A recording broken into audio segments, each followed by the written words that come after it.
Two men have been arrested in connection with an alleged animal fighting operation in Zandt County.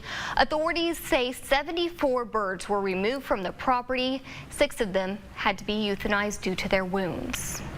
Cumbee and Rufus Herron stand accused of causing animals to fight each other and/or earning money from cruelty to non-livestock animals. The sheriff's office says around 2 weeks ago, deputies and the SPCA showed up at a home near Edgewood where they claim an animal fight was in progress. They took custody of 70 birds and found 4 dead roosters. Some of them were in outdoor pens, in vehicles, and in boxes. They also claim to have found knives and a makeshift fighting arena with bleachers and a concession stand.